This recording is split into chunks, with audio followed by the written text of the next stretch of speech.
ومولانا محمدا عبده ورسوله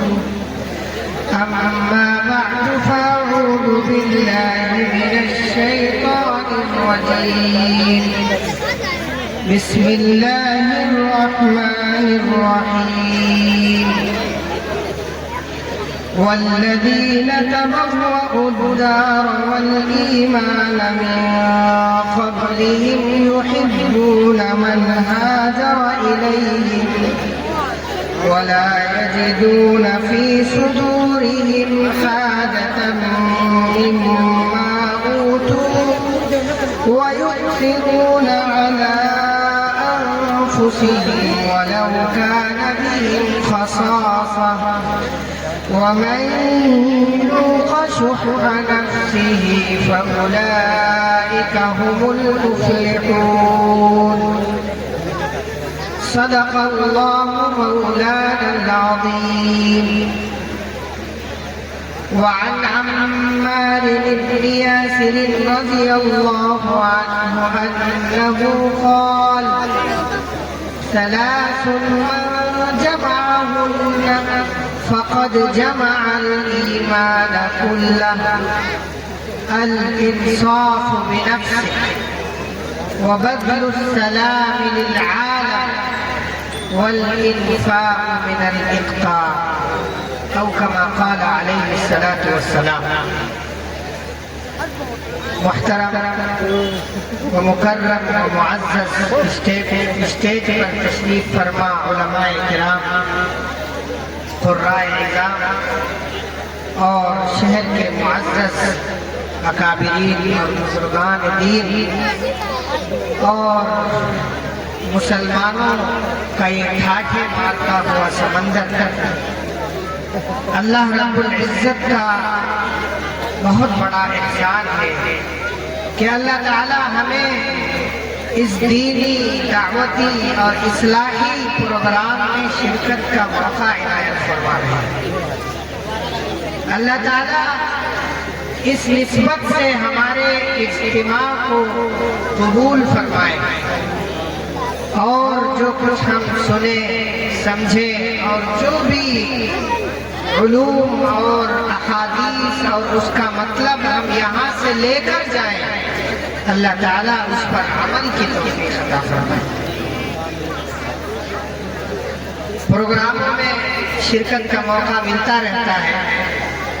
لیکن جو جذبہ، جو شوق اور جو حوصلہ یہاں دبئی میں نظر آ رہا ہے، شاید ہی ہم نے کچھ ہی ایسے گنے ہوئے پروگرام کیے ہوں گے جہاں اتنا عظیم مجمع نظر آتا ہے۔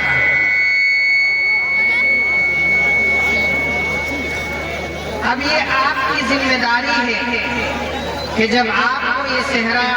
دے دیا گیا ہے، پہنا دیا گیا ہے کہ آپ لوگ بہت ہی ذمہ دار قسم کے لوگ ہیں، تو اس ماحول کو باقی رکھنا اور اپنی عزت و آبرو کی حفاظت کرنا اور جو کچھ اللہ رب العزت نے ہمیں بتایا ہے اور اس مجمع کے ذریعے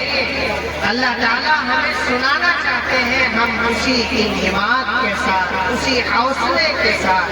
اسی عزم و ارادے کے ساتھ سنیں گے اور انشاءاللہ اس پر عمل کریں گے۔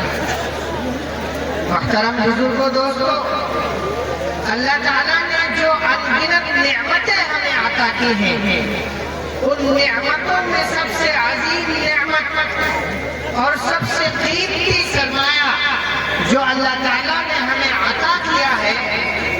ان عظیم نعمتوں میں اور ان قیمتی سرمایوں میں سب سے زیادہ قیمتی سرمایہ نعمت ایمان کی دولت ہے۔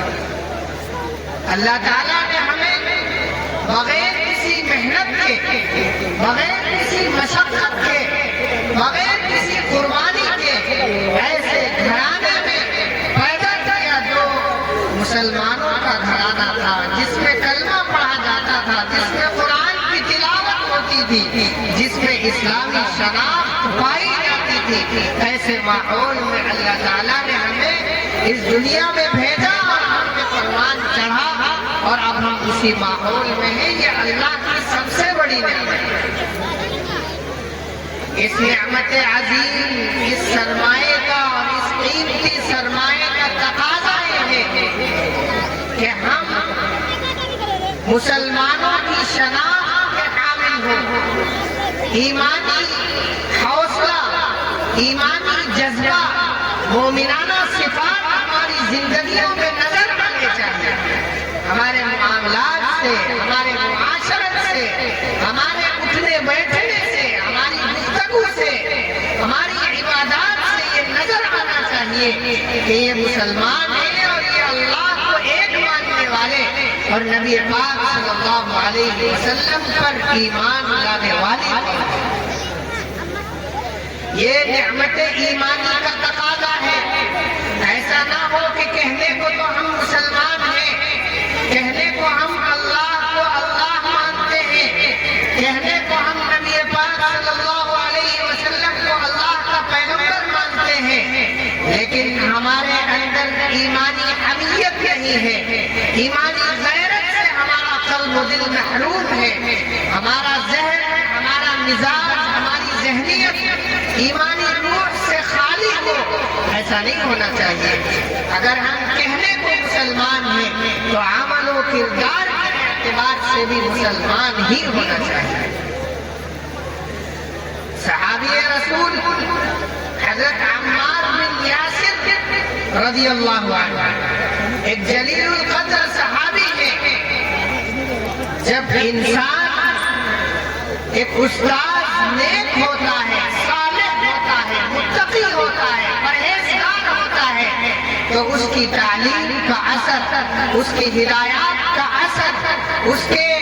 استاد ہونے کا جو اثر ہوتا ہے وہ اس کے شاگردوں پر پڑتا ہے۔ اب آپ تصور کریں حضرت عمار بن یاسر رضی اللہ عنہ ایسے گہوارے علوم نبوت سے فیضیاب ہو رہے ہیں جیسا گہوارہ علوم نبوت نہ اس سے پہلے دنیا میں آیا تھا نہ بعد میں کبھی آنے والا ہے۔ ڈائریکٹ اللہ کے نبی، میرے اور آپ کے آقا تاجدار مدینہ محمد عربی صلی اللہ علیہ وسلم سے فیضیاب ہو رہے ہیں، اور جو آپ پوری امت کو نبی پاک صلی اللہ علیہ وسلم کی تعلیمات سے روشناس کرا رہے ہیں۔ آپ کے الفاظ میں، آپ اس بات کو نقل کرنے میں، نبی پاک صلی اللہ علیہ وسلم کی اس حدیث کو بیان کرنے میں وہ جذبہ اور وہ اخلاص، وہ تقویٰ اور وہ امت کے تئیں درد اور ایمان کے تئیں جذبہ جو ہوتا ہے وہ آپ کے ان الفاظ میں نظر آ رہا ہے۔ حضرت عمار بن یاسر رضی اللہ عنہ پوری امت مسلمہ کو ہدایت دیتے ہوئے، سبق سکھاتے ہوئے، زندگی گزارنے کا ایک ڈھنگ بتاتے ہوئے یہ ارشاد فرما رہے ہیں اور یہ کہہ رہے ہیں ثلاث من وجد فیہن من جمعہن فقد جمع الایمان کلہ۔ تین ایسے لوگ ہیں جن کے اندر یہ تین چیزیں آ گئی،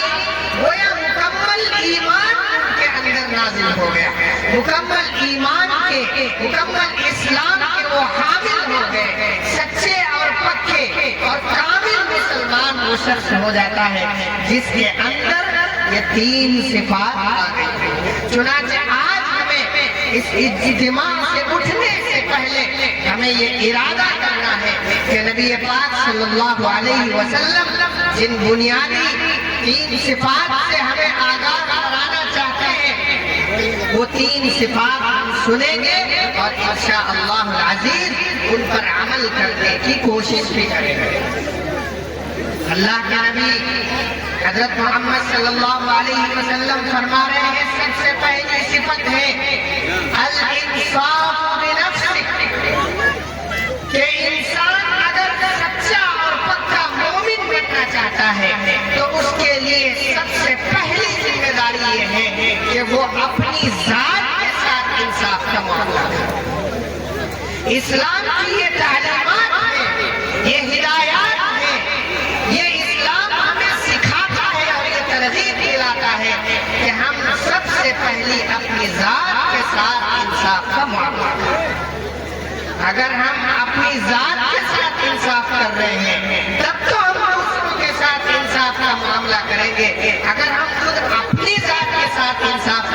سکتے تو پھر اس بات کی امید لگانا بھی بیکار ہے کہ ہم دوسروں کے ساتھ بھی انصاف کا معاملہ کریں۔ علماء کرام نے لکھا ہے اپنی ذات کے ساتھ انصاف کا مطلب یہ ہے کہ اللہ رب العزت نے جو ذمہ داریاں ہمیں دی ہیں ان ذمہ داریوں کو ہم صحیح معنوں میں ادا کریں۔ اللہ نے جو عبادت کرنے کو کہا ہے، جو چیز کرنے کو بتایا ہے، اللہ کے نبی صلی اللہ علیہ وسلم نے جس کام کو جائز قرار دیا ہے اس کام کو کرنا، اور جس کام کو ناجائز قرار دیا ہے اس کام سے اپنے آپ کو روکنا، یہ سب سے اولین فریضہ اور ذمہ داری ہے۔ اگر ہم اپنی ذات کے ساتھ انصاف کا معاملہ کرنا چاہتے ہیں تو سب سے پہلی ذمہ داری یہ ہے اور سب سے پہلا اس کا حق یہ ہے کہ اللہ کی ذات کے ساتھ بھی انصاف کا معاملہ کریں۔ اللہ تعالیٰ نے جو ذمہ داریاں دی ہیں، جو عبادات متعین کی ہیں، جو احکامات اللہ نے عطا کیے ہیں، اللہ کو راضی کرنے کے لیے جو ہدایات بتائی گئی ہیں، وہ تمام چیزیں ہم اپنی زندگیوں میں لائیں۔ اللہ تعالیٰ نے اس انسانیت کو پیدا کیا تھا صرف اور صرف اس لیے کہ وہ میری عبادت کرے۔ وَمَا خَلَقْتُ الْجِنَّ وَالْإِنسَ إِلَّا لِيَعْبُدُونِ۔ میں نے یہ جو انسانوں اور جنات کو، پہاڑوں کو، آسمانوں کو، زمینوں کو، ساری مخلوقات کو پیدا کیا ہے، اس کا پہلا مقصد اور بنیادی مقصد اور آخری مقصد یہ ہے کہ تم میری عبادت کرو۔ چنانچہ اگر ہم اللہ رب العزت کو راضی کرنے کا معاملہ کرتے ہیں، اللہ کو راضی کرنے کی کوشش کرتے ہیں ہمارے اعمال سے، ہمارے کردار سے، ہمارے رہنے سہنے سے، تب تو ہم اپنے ساتھ انصاف کا معاملہ کر رہے ہیں۔ اور اگر ہم اللہ سے دوری اختیار کر رہے ہیں، دین سے دوری اختیار کر رہے ہیں، دینی کاموں سے اپنے آپ کو دور رکھتے ہیں، دینی اداروں سے اپنے آپ کو ہم دور رکھتے ہیں، علماء سے اپنے آپ کو دور بنائے ہوئے ہیں، تو ہم اللہ کی ذات کے ساتھ انصاف کرنے والے نہیں ہیں۔ میرے محترم بھائیوں، اس کی ایک دوسری شکل یہ ہے کہ جس طریقے سے ہم اللہ کے حقوق میں اپنے ساتھ انصاف کا معاملہ کریں، اسی طریقے سے حقوق العباد بھی اسی کا حصہ ہے کہ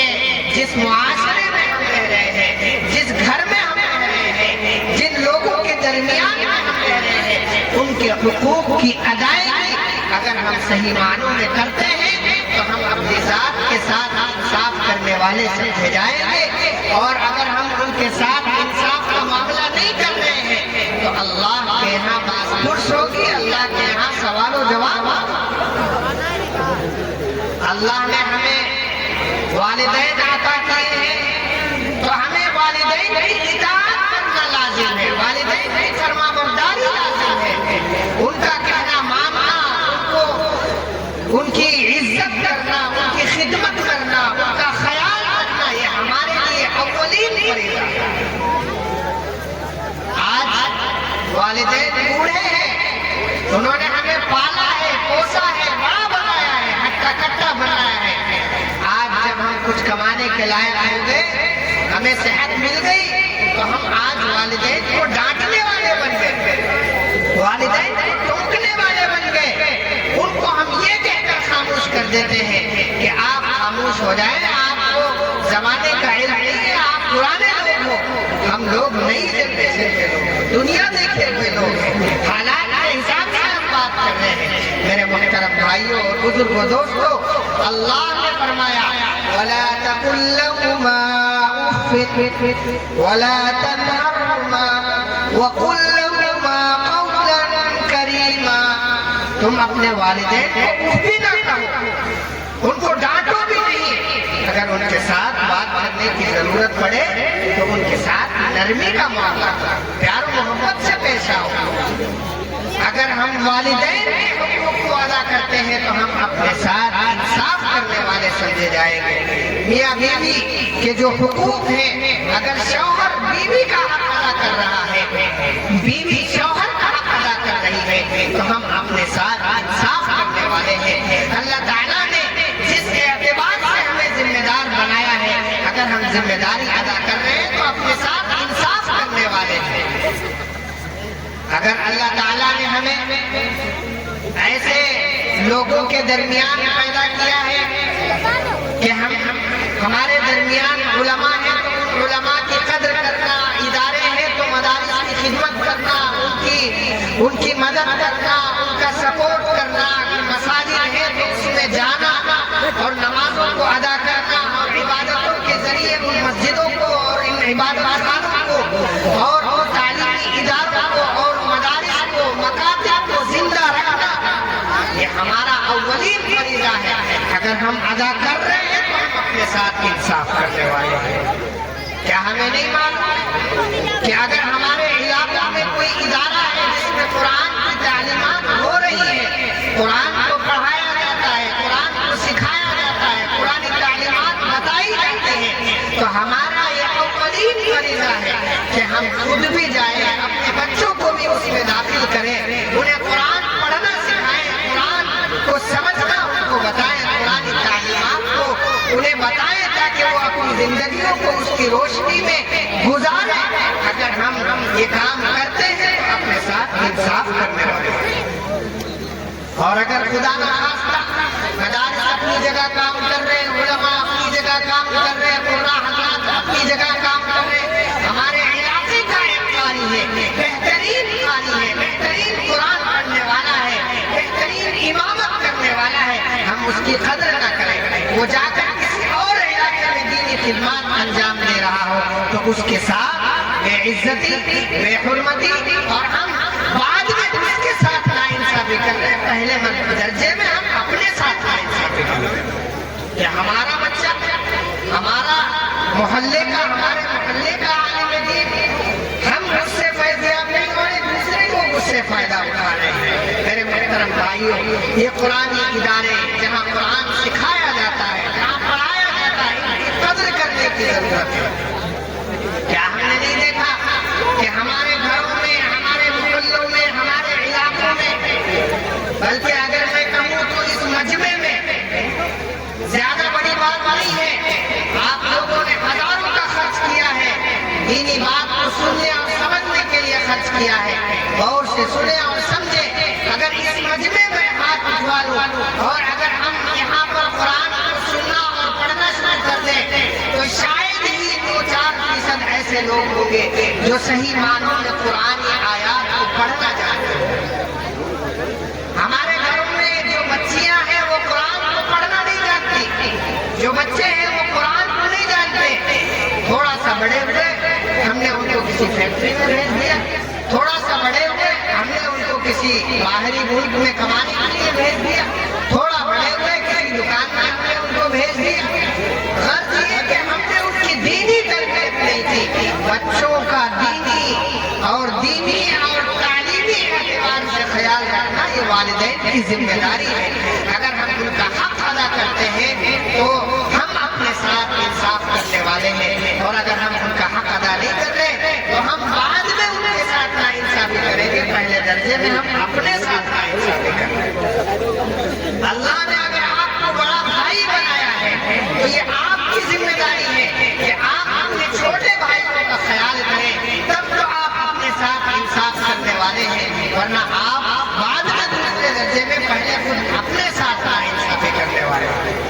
اللہ نے آپ کو صاحب ثروت بنایا ہے، آپ کو مال عطا کیا ہے، دولت عطا کی ہے۔ آپ اگر چچا ہیں، آپ اگر پھوپھا ہیں، آپ اگر بھتیجے ہیں تو یہ آپ کی اولین ذمہ داری ہے کہ آپ اپنے رشتہ داروں کا خیال رکھیں۔ آپ یہ دیکھیں کہ آپ کے گھر میں کوئی ایسا بچہ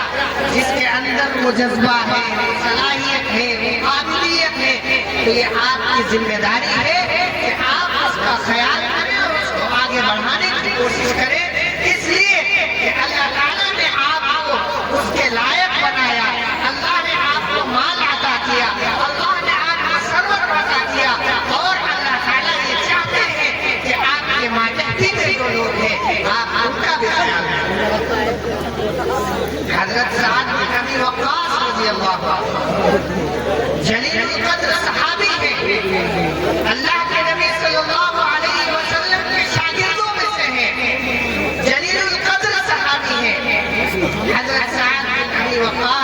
اللہ عنہ حجۃ الوداع کے موقع پر، حجۃ الوداع کا مطلب ہوتا ہے وہ حج جو آخری حج کا نبی پاک صلی اللہ علیہ وسلم کا، حجۃ الوداع کے موقع پر حضرت سعد بن ابی وقاص رضی اللہ عنہ بیمار ہیں، میرے اور آپ کے آقا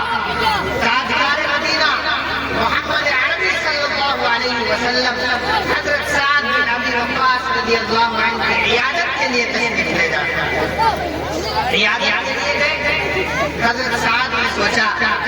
کہ دستور بھی ہے، موقع بھی ہے،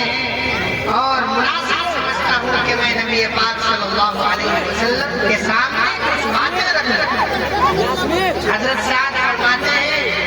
کہ اللہ کے نبی صلی اللہ علیہ وسلم سے کہا کہ یا رسول اللہ میں بیمار ہوں، پتہ نہیں مجھے شفا ملے یا نہ ملے، اور میں چاہتا ہوں کہ میں جو کچھ بھی ثروت میرے پاس ہے میں اسے اللہ کی راہ میں صدقہ کر دوں اور اس دنیا سے رخصت کروں۔ اللہ کے نبی صلی اللہ علیہ وسلم نے فرمایا کہ یہ تو بہت زیادہ ہے۔ حضرت سعد نے فرمایا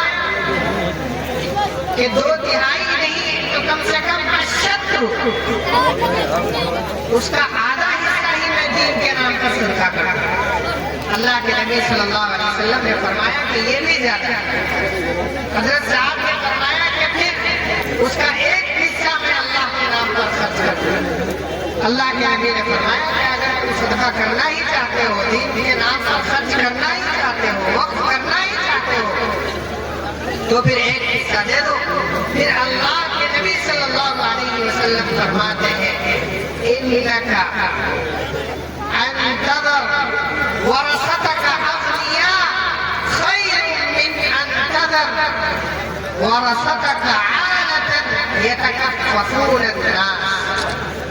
تم اپنے رشتہ داروں کو مالدار بنا کر چھوڑو، بہتر ہے اس بات سے کہ تم ان کو غریب اور فقیر بناؤ، اس حال میں کہ وہ لوگوں کے سامنے ہاتھ پھیلا رہے ہیں۔ یہ اللہ کے نبی صلی اللہ علیہ وسلم کی تعلیمات ہیں۔ آج کی زندگی میں، آج کے حالات کے اعتبار سے، آج کے ماحول کے اعتبار سے نبی پاک صلی اللہ علیہ وسلم کی اس حدیث کو اگر ہم سمجھنا چاہیں تو کتنا آسان ہے۔ آپ حضرات کے سامنے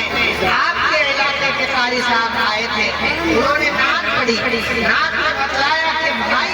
ایک دوسرے کا دشمن بنا ہوا ہے، ایک دوسرے کے سامنے کھڑا ہوا ہے، اور وہ یہ چاہ رہا ہے کہ میں بڑا بن جاؤں اور جو میرا بھائی ہے وہ کسی نہ کسی طریقے سے ختم ہو۔ اللہ کے نبی صلی اللہ علیہ وسلم فرما رہے ہیں کہ اگر تمہیں اللہ نے مال دیا ہے تو تمہارے لیے ضروری ہے کہ تم اپنے ورثاء کو بھی مالدار بناؤ، کیونکہ یہ بہتر ہے کہ اگر وہ تمہارے رہتے ہوئے تم ان کا خیال نہ رکھ سکو اور پھر وہ غریب اور فقیر ہو جائے اور لوگوں کے سامنے ہاتھ پھیلائے تو یہ تمہارے لیے عذاب کا ذریعہ ہوگا۔ اگر ہم ان کا خیال رکھتے ہیں، ان کو بتلاتے ہیں، تو یہ ہم اپنے ساتھ انصاف کا معاملہ کر رہے ہیں۔ آج میرے محترم بھائیو، ایک واقعہ میں آپ حضرات کو بتلاؤں جو عام طور پر ہوتا ہے۔ جب والدین اس دنیا سے رخصت ہونے والے ہوتے ہیں یا رخصت ہوتے ہیں یا دونوں میں سے کوئی ایک رخصت ہوا چاہتا ہے تو اس موقع پر دیکھا جاتا ہے کہ ہمارے معاشرے میں جو بڑا بھائی ہے وہ پوری جائیداد کو اپنے قبضے میں کر لیتا ہے اور اس پر مالک بن کر بیٹھ جاتا ہے۔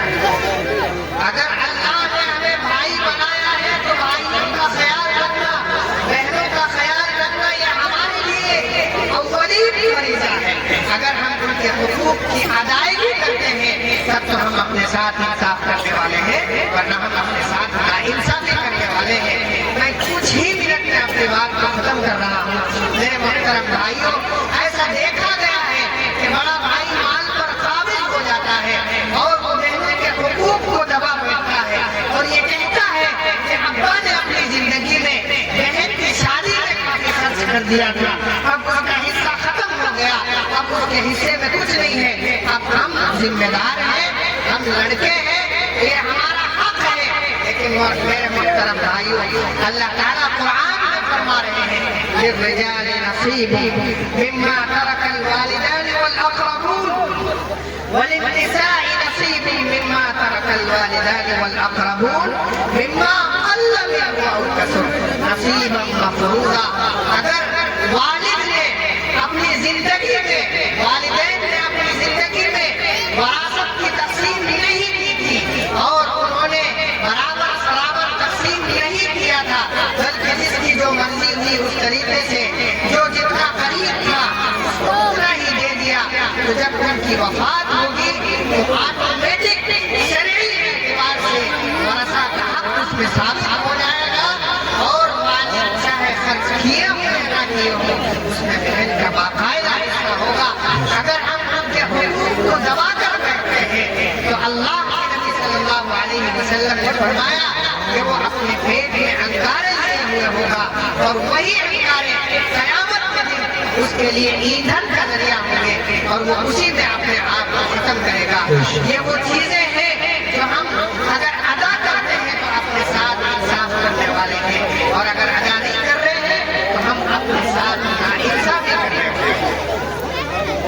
اگر ہم اس صفت کو اپنے اندر لاتے ہیں تو ہم سچے اور پکے مسلمان ہوں گے. دوسری صفت جو عمار بن یاسر رضی اللہ عنہ نے فرمائی وہ یہ تھی بذل السلام للعالم، کہ ہم لوگوں میں سلام کو پہنچانے والے بنے. محدثین فرماتے ہیں اس کے دو مطلب ہیں. سب سے پہلا مطلب یہ ہے کہ ہم جب بھی کسی سے ملاقات کریں، کسی سے ہماری سامنا ہو تو ہم ان کے ساتھ سلام کریں، ان کے ساتھ سلامتی کو آپس میں ایک دوسرے کے ساتھ شیئر کریں، بھیجیں ان کے اوپر.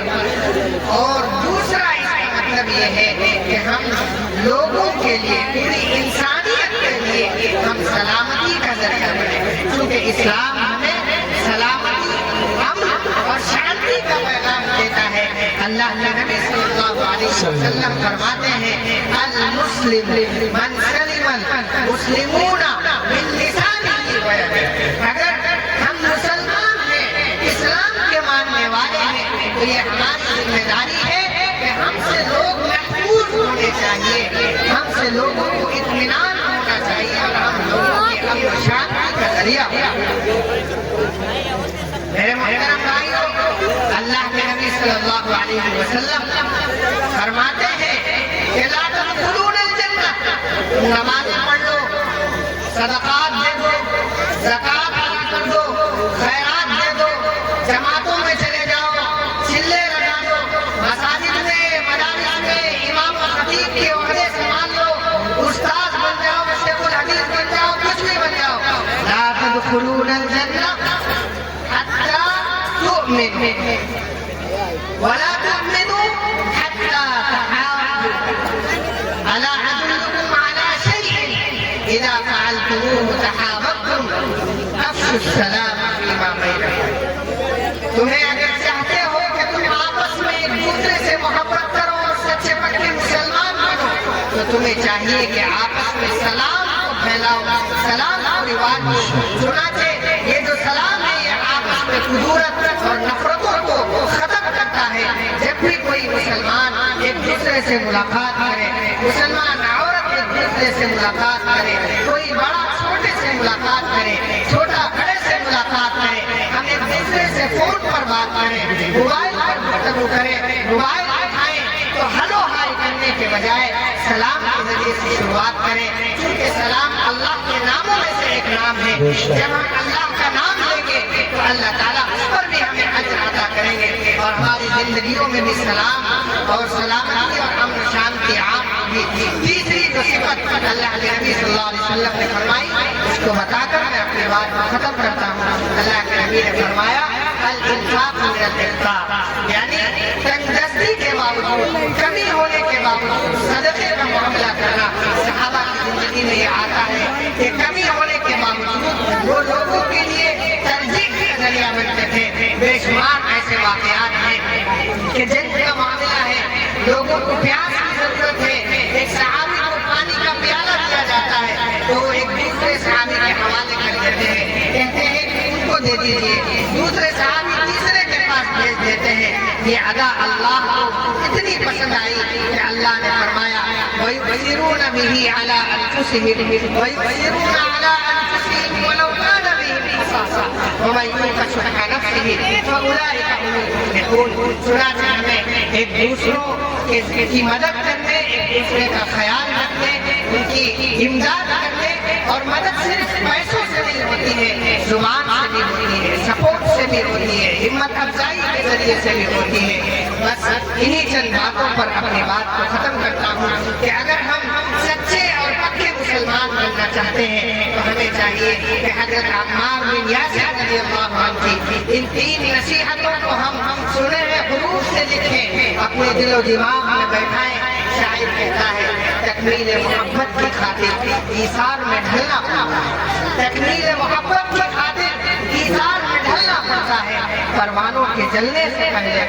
شمع میں جلنا پڑتا ہے۔ اللہ تعالیٰ سننے سے زیادہ عمل کرنے کی توفیق عطا فرمائے۔ وآخر دعوانا